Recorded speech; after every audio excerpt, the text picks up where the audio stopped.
rain was relentless that night, hammering my windshield and sheets so heavy I could barely see the center lines. My wipers strained against the water, smearing instead of clearing. The GPS said I was on Highway 42, a route I didn't remember ever taking, but insisted it was the fastest way home. It was close to midnight. No other cars, no houses, no gas stations. Just wet blacktop vanishing into the darkness ahead. That's when I saw her. A woman stood on the shoulder, drenched, hair plastered to her face. She was wearing a pale dress that clung to her body like it had been soaked for hours. One hand shielded her eyes from my headlights. The other clutched a small leather bag. I slowed and rolled down the passenger side window. "Need a ride?" She nodded once without a word. When she got in, her skin brushed mine, cold enough to make me flinch. Not just cold from the rain, but the kind of chill that feels wrong. "Where are you headed?" I asked, trying to sound casual. "Just up the road," she said softly. Her voice was steady, but it sounded far away, like she was speaking from the other side of a wall. We drove in silence, the rain drumming on the roof. The trees lining the road leaned in unnaturally close, their wet branches forming a tunnel. The air inside the car felt heavy, as if the storm had followed us in. After a few minutes, she said, "You should keep your eyes forward. Don't look back." I forced a laugh. "Why's that?" "They don't like it when you do." "Who's they?" She didn't answer. The rain intensified, a deafening roar. My wipers squealed. Out of reflex, I glanced in the rearview mirror. My stomach dropped. The road behind us wasn't wet or dark. It was gone. Just a solid wall of black, like the world ended a few feet behind my taillights. "Don't look back," she said again, sharper this time. I gripped the wheel tighter. "Where exactly is up the road?" "You'll see." The GPS screen flickered, then went black. The odometer ticked upward, but the mile markers outside all showed the same number, 0. The trees changed. They were no longer familiar pines or oaks. Their trunks were bone white, bending unnaturally toward the car, their branches scraping the roof with the sound of nails on metal. The air smelled faintly metallic, like rust. She leaned closer, her voice barely audible over the storm. "Almost there." Through the rain, a single building emerged, a gas station. Its neon sign flickered weakly. The lot was empty, the pumps rusted, windows boarded over. "This is where I get out," she said, opening the door before I could respond. "Wait, do you need me to—" She was gone. Not walking away, not in the lot. Gone. I stared at the empty seat. It was bone dry. The leather bag she'd been holding was there. My hands trembled as I reached for it. The second my fingers touched the bag, a white light engulfed everything. When it faded, I was standing on the side of the road, in the rain, wearing a pale dress that clung to my skin. My hair stuck to my face. Headlights appeared in the distance. I raised a hand to shield my eyes.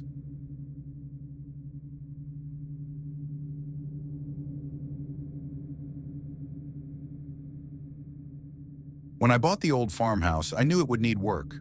The price had been low enough to make me suspicious, but I told myself it was just age and location.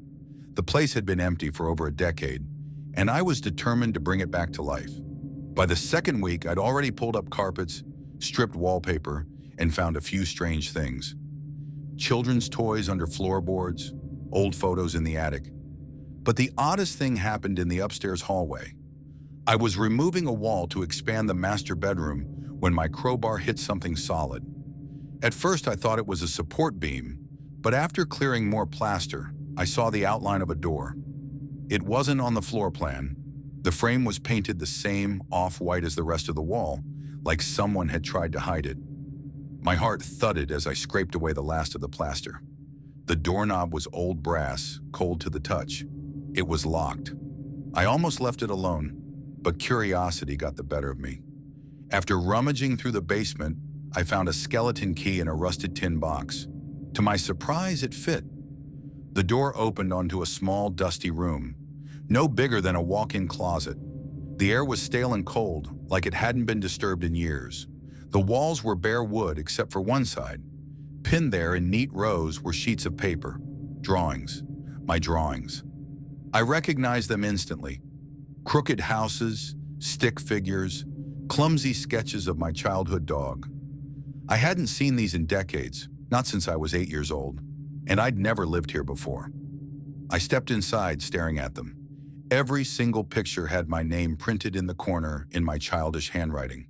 The paper was yellowed, the pencil marks faded, but they were undeniably mine. Then I noticed something else. In the later drawings, the stick figures weren't alone. There was always another shape, tall, faceless, and standing just behind the others. In some, it had long fingers reaching toward me. In others, it was closer. By the last few drawings, it was the only figure left. I backed toward the door, but it slammed shut. The skeleton key was gone from the lock.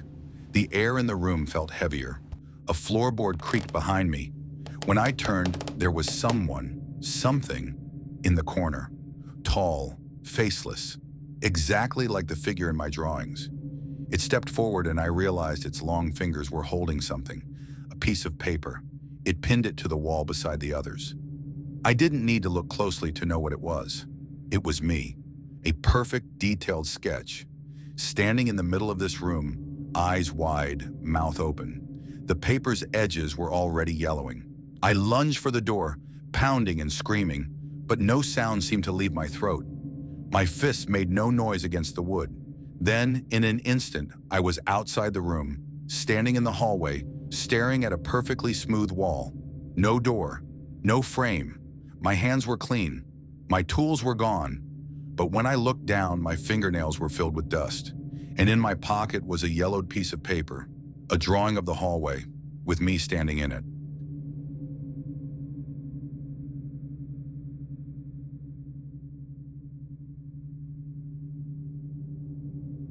It was just after 9 when I pulled into the long gravel driveway. My GPS said I'd arrived at 42 Pine Hollow Road. Julia had texted earlier, "Come by tonight." I have news. Back porch is unlocked. The old farmhouse loomed ahead, one dim light glowing in a side window.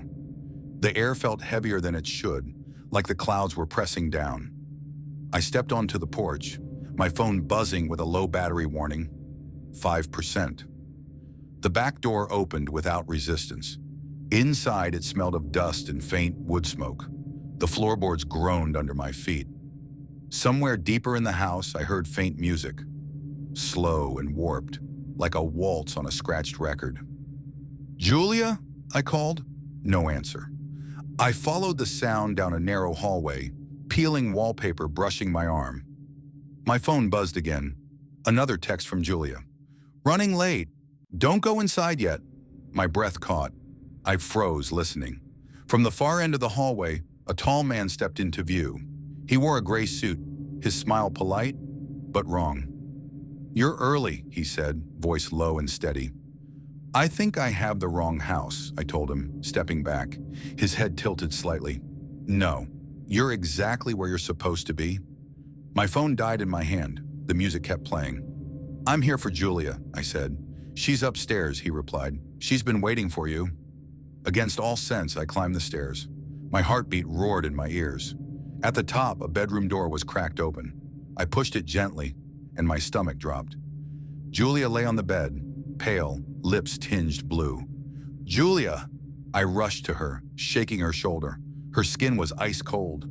The floor creaked behind me. The man stood in the doorway. "She can't hear you," he whispered. "Not anymore." Adrenaline took over. I shoved past him and bolted down the stairs, his footsteps heavy behind me. The music swelled. Following me, I hit the front door and ran into the night, not stopping until I reached my car. I tore down the driveway, tires spitting gravel, and didn't look back.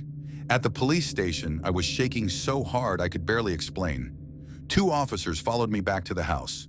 But when we got there, it was silent, dark, no man, no music, and Julia was gone. The bed was neatly made, like no one had been there at all. They started a search that night. Volunteers with flashlights combed the fields. Dogs sniffed through the woods. They never found Julia. They never even found a trace she'd been in that house. Sometimes late at night, I swear I see a gray-suited figure standing just beyond my back fence, waiting.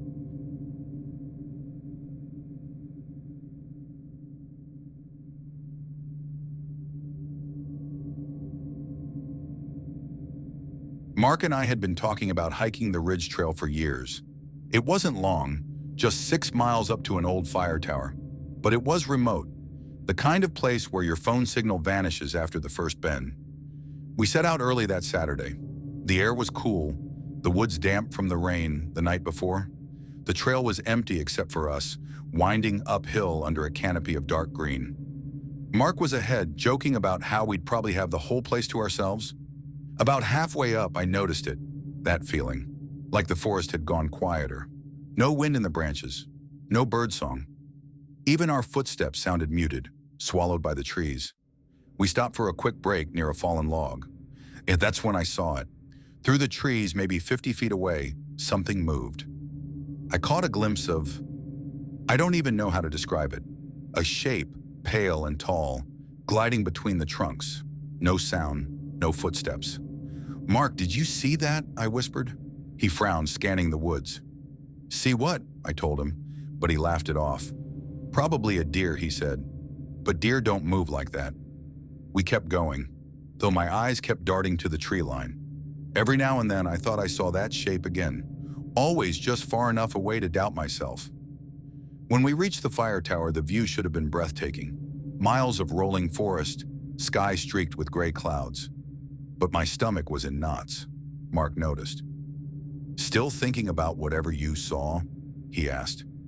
Before I could answer, we heard it, a low, drawn-out sound from the woods below. Almost human, almost. Mark's expression shifted. "Maybe we should head back." The walk down felt longer than the hike up. At one point, the trail split, and Mark said he knew a shortcut. I hesitated, but he'd done more hiking than me, so I followed. It wasn't a shortcut.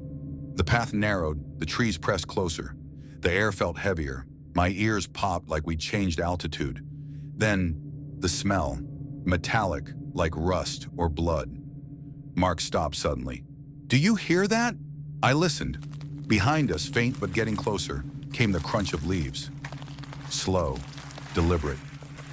"Hello," Mark called out. No answer. The crunching stopped. We didn't wait around. We hurried down the path, my pulse pounding. I kept glancing back, and at one point I swear I saw a pale hand curl around a tree trunk before disappearing again. By the time we stumbled onto the main trail, the light was fading. We picked up the pace. Then I heard Mark yell. I spun around.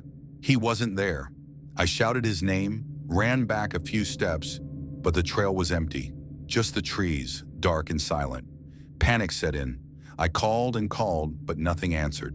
I don't remember the rest of the run back to my car. 2 days later, a search party went out. They found me, dehydrated but alive, sitting in my car. They never found Mark. Not a trace. I'm still not sure if what I saw that day was real.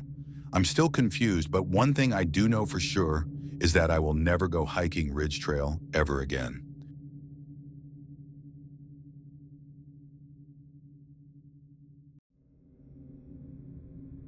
I was 12 the summer my cousin Daniel stayed with us. My aunt lived down the road, her property backed by a cornfield so big it seemed endless.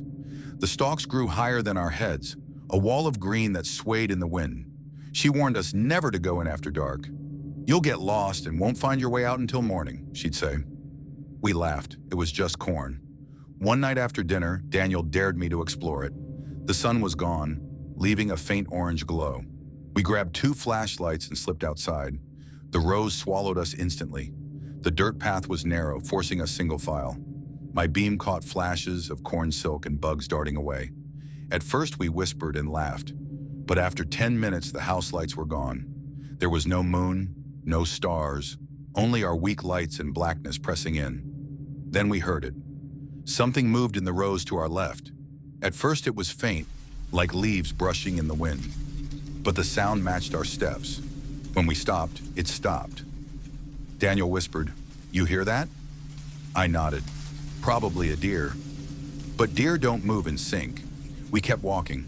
The sound followed. My flashlight showed nothing but stalks. "Hello?" I called. My voice felt too loud. Silence. Then came a dragging noise, slow and deliberate, like rope or fabric scraping over dirt. Daniel's hand gripped my arm. "Let's go back." We turned, but the path behind looked wrong. The rows branched off in directions I didn't remember. A cold breeze rustled the stalks and I saw it. Between two rows stood a figure. Taller than the corn, head tilted unnaturally, shoulders hunched, perfectly still. My light barely grazed it before Daniel whispered, "What is that?" I blinked. It was gone. Panic took over. We ran, stalks slapping our faces. Behind us, faint but steady, came footsteps. We burst into my aunt's backyard, stumbling under the porch light. She came out, startled. We told her someone was in the field. She shook her head. She'd been watching. She saw no one. That night, lying in bed, I replayed what I'd seen. The stillness, the tilt of its head, the way it vanished. To this day, I can't explain it. But whenever I pass a cornfield at night, I can feel it, waiting for someone else to wander in.